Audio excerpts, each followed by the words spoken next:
పిల్లలు పేరెంట్స్ మెచ్చిన university Sankalchand Patel university Gujarat.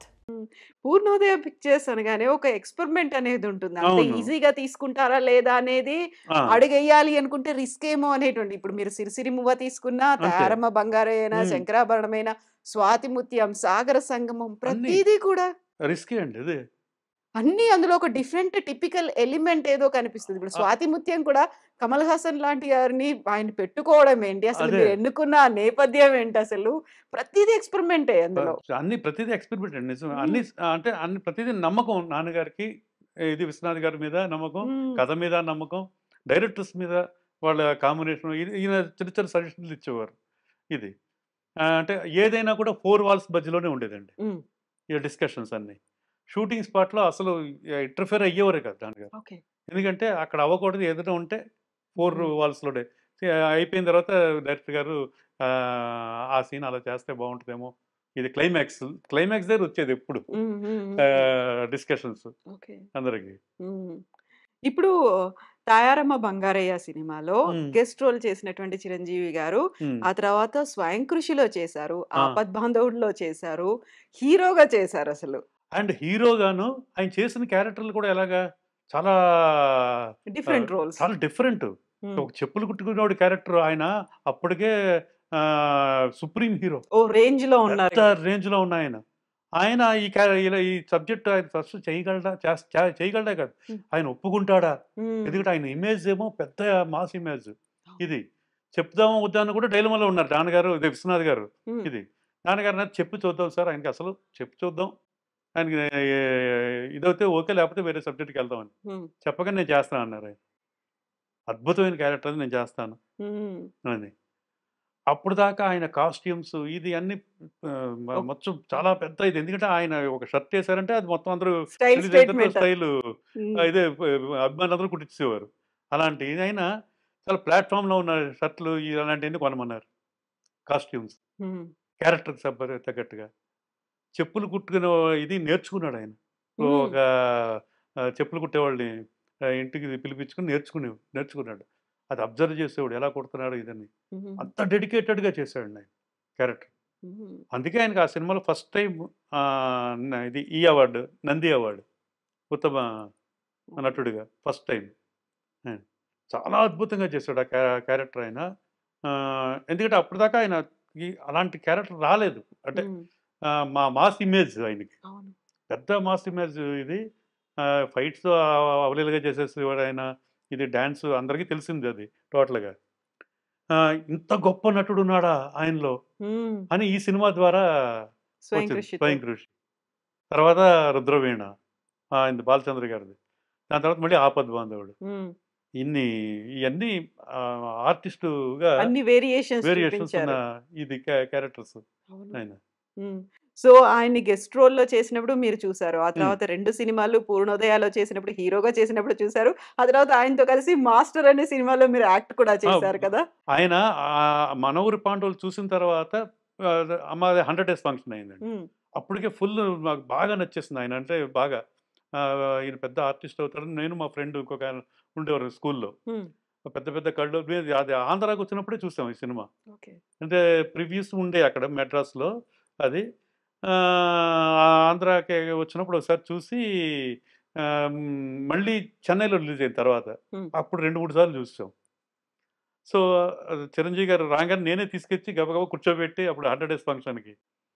నాకు తెలిసి ఆయన ఫస్ట్ టైము ఈ 'మెమెంటో' కూడా ఆ సినిమాలోదే అందుకున్నట్టుందండి. హ్మ్. అది. ఓకే. ఆహ్, ఆ సినిమా 100 డేస్ దీంట్లోనే ఆయన హ్మ్. ఇది ఫస్ట్ 'మెమెంటో' అందుకున్నది అదే అని నాకు బాగా గుర్తది. ఓకే. అది. ఓకే. హ్మ్. హ్మ్. సో అక్కడి నుంచి ఆయనంటే తర్వాత అల్లు రామలింగ గారి వాళ్ళ ఫ్యామిలీ, మా ఫ్యామిలీ బాగా ఎక్స్‌టెండెడ్ ఫ్యామిలీలాగా ఉండేవాడు అందరం. ఓకే. ఇప్పటికి అదే ఇది. సో, మా సిస్టర్ ఆవిడ అక్క సురేఖ గారు. హ్మ్. ఆయన పెళ్లి చేసుకున్న తర్వాత ఆయన బాగా క్లోజ్ అయ్యారు మా అందరికి. ఓకే. ఇంకా నాకైతే వెల్ విషర్ టోటల్‌గా ఆయన. నా వెల్ విషర్ ఆయన. హ్మ్. ఏదొచ్చినా మంచైనా, చెడైనా ఆయన. ఇది. ఎంత నేను నేను చూసాను. స్టార్టింగ్‌లో చూసాను. ఇప్పటికి చూస్తున్నాను. ఆయన రూపురేఖలు మారినాయేమో కానీ ఆయన స్వభావం ఏమాత్రం మారలేదు. అదే ఇది డౌన్ టు ఎర్త్ అనేది ఆయనతోటే చూశానండి. ఇప్పుడు అంటే ఇంత అభిమానులు లక్షల అమ్మాయి నన్ను ఒకసారి చూస్తే చాలు అది ఇది అని అనుకునే ఇది దీంట్లో ఆయన ఎలా ఉండాలి అసలు అలాగా అంటే తప్పుగా చెప్పండి. ఇప్పుడు వస్తున్న కొంతమంది ఉన్నారు ఇది వీళ్ళంతా ఒక సినిమాకి 2 సినిమాలకే తలగరేస్తున్నారు. ఇలాగా స్టార్డమ్ వచ్చింది. స్టార్డమ్ వచ్చింది ఇదని. ఆయన ఎన్ని చూశారండి, హిట్స్ చూశారు, పెద్ద పెద్ద సూపర్ హిట్స్ చూశారు. ఒక తెలుగు ఇండస్ట్రీ ఇదే స్టామినానే మార్చేశారు ఆయన. ఆయన ఎలా ఉండాలి అసలు మామూలుగా అయితే. బట్ నేను ఫస్ట్ టైం అప్పుడు ఎలా చూసానో అలాగే ఉన్నదండి ఆయన. పలకరింపు కానీ ఇది కానీ అది ఆయన చూస్తే అంటే ఒక ఉడతా భక్తిగా చిన్న చిన్న సామాజిక ఇవన్నీ చేయడానికి ఇన్స్పిరేషన్ అండి మాలాంటి వాళ్ళందరికీ. అలా బ్లడ్ బ్యాంక్ పెట్టిన తర్వాత బ్లడ్ ఇవ్వడం అంతకుముందు ఎప్పుడు ఇవ్వలేదు నేను. ఆయన పిలిపించారు, వెంటనే ఇవ్వడం మొదలుపెట్టు. అప్పుడు ప్రతి 3 నెలలకి 2 నెలలకి ఒకసారి వెళ్ళి ఇచ్చేసాడు అనమాట. అలాగా ఎన్నో ఇట్లకి మోటివేషన్ ఇచ్చారు ఆయన. ఇన్స్పిరేషన్ ఆయన చాలా ఇటుకి. సో ఆయన తోటి మాది 3 సినిమాలు. 3 అంటే ఫస్ట్ తయారవ్వ గారే, స్వయం కృషి, ఆపద్ బాంధవుడు. ఆ సినిమాకి అయితే నేషనల్ అవార్డు వచ్చేసింది ఆయన. అనౌన్స్ చేయాలి ఇంకా లాస్ట్ మినిట్లో ఒక చిన్న అక్కడ సౌత్ నార్త్ డిఫరెన్స్ ఇది అప్పుడు ఎక్కువ అండి. అప్పుడు ఇంకా ఎక్కువ. అప్పుడు సౌత్ అంటే వాళ్ళకి చాలా తీసి పారేసే ఇది ఆ టైంలో లాస్ట్ మినిట్లో ఆయనకి లేకుండా చేశారు. ఇప్పుడు లేకపోతే ఫస్ట్ నేషనల్ అవార్డు తెలుగులో ఆయనకి అది. బట్ ఆయనకి ఆ అవార్డు ఇవ్వకపోయినా అందరం గుర్తింపు అది మిగతా ఇది అది ఎక్కడ పోతుంది, అది అందరి గుండెల్లోనూ ఉంటుంది అది నిజంగా. అదే ఇప్పుడు పూర్ణోదయ పిక్చర్స్ వెరీ ఫస్ట్ మూవీలో గెస్ట్ రోల్, లాస్ట్ మూవీలో కూడా తనే హీరోగా చేశారు. సెంటిమెంట్ బాగా కలిసి వచ్చినట్టుంది మీకు కదా. అదే మా నాన్నగారు కూడా దాని తర్వాత చేద్దాం అనుకున్నారు సినిమాలు. ట్రెండ్ మారడం ఇది మారడం అది కొంచెం మాకు డిసప్పాయింట్ చేస్తుంది. ఆపద్ బాంధవుడు కమర్షియల్గా మాకు కమర్షియల్గా లాస్ లేదు. ఎందుకంటే మేము అమ్మేసాం, అమ్మినా మాకు రెగ్యులర్ బయ్యర్సే. వాళ్ళు కూడా పెద్దగా ఫీల్ అవ్వలేదు, ఎందుకంటే మా సినిమాల ద్వారా ఎంతో సంపాదించారు. పోయింది ఒక 10% టోటల్గా. సో అది కూడా తట్టుకోలేకపోయారు నాన్నగారు ఆ ఫెయిల్యూర్. సో దాంతో సినిమాలు మంచి చేద్దాం అయితే అలా అలా అలా స్లో అయిపోయింది. ఇంకా ట్రెండ్ కూడా మారింది ఇక్కడ. సో మేము కూడా అలాగే మేము చేద్దాం అనుకున్నాం.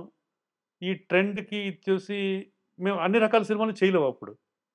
అంటే పూర్ణోదయ గొప్ప సినిమాలన్నీ చేసిన తర్వాత పక్కా కమర్షియల్ సినిమాలు చేస్తే ఎలా ఉంటుందో ఇలాంటి డైలమా వీటితోటి అలాగా కాలం గడిచిపోయింది. 32 ఏళ్ళు గడిచిందండి ఆపద్ బాంధవుడు వచ్చిన తర్వాత. 92లో కదా రిలీజ్ అయింది. 92. సో ఇప్పటికి 32 ఏళ్ళు అవుతోంది. పూర్ణోదయ పిక్చర్స్ నుంచి సినిమా రాలేదు. ఆపద్ బాంధవుడే లాస్ట్ సినిమా అసలు. అదే ఇప్పుడు మళ్ళీ చేద్దామని ఉంది. కొంచెం టైం తీసుకునైనా మంచి సినిమా చేస్తామని. ఇది మా అమ్మాయి శ్రీజ తను చాలా ఇంట్రెస్ట్గా ఉంది చేద్దామని. అది జరుగుతుందండి. ఒక పక్క మళ్ళీ ఇప్పుడు యాక్చువల్గా ఒక సినిమా చేయవలసింది. ఇప్పుడున్న పరిస్థితులు చూసి థియేటర్లో ఓటీటీలు థియేటర్లో ఈ వీటిల్లో ఆడియన్స్ రావడం తక్కువయ్యి ఇవన్నీ చూసి కొంచెం ఆగుదాం. థియేట్రికల్ అనేది ఎప్పటికీ శాశ్వతం ఉండదు. అది ఇంకా థియేటర్కి రారు ఇది అనేది ఉండదు. అని చిన్నప్పటి నుంచి చూస్తున్నాం. ఒక ఇది పైరసీ వచ్చినప్పుడు, వీడియో క్యాసెట్లు వచ్చినప్పుడు అలాగే అన్నారు, థియేటర్కి ఇంకెవరు వెళ్ళరని. టీవీలు వచ్చినప్పుడు అలాగే అన్నారు, సీరియల్స్ వచ్చేస్తాయి ఇంక సినిమా థియేటర్కి ఎవరు వెళ్ళరని. అలాగా పైరసీలు వచ్చినప్పుడు ఇలాగ ఎన్నో ఇట్లుగా అంటూనే ఉన్నారు. కానీ థియేటరే, బిగ్ స్క్రీన్ ఎప్పటికీ శాశ్వతం ఉంటుంది. ఇక్కడే కదా నేషనల్, ఇది మొత్తం ఆల్ ఓవర్ ది వరల్డ్. యుఎస్లోను ఇంటర్నెట్లో కూడా బిగినింగ్లో కొంచెం ఇది ఉన్నా మళ్ళీ ఎప్పటికీ అది శాశ్వతంగా. కొన్ని థియేటర్లోనే చూడాలి కొన్ని సినిమాలు నిజంగా. అదే. సో మళ్ళీ మంచిగా రోజులు వస్తాయి డెఫినెట్గా. ఇది ఇప్పుడు చిన్న హర్డిల్స్ అంతే. థియేటర్ దీనికి ఆడియన్స్ రాకపోవడం అనేది. యాహ్! బట్ ఎప్పటికైనా శాశ్వతంగా నిలిచేది థియేటరే. హ్మ్. ఆ థియే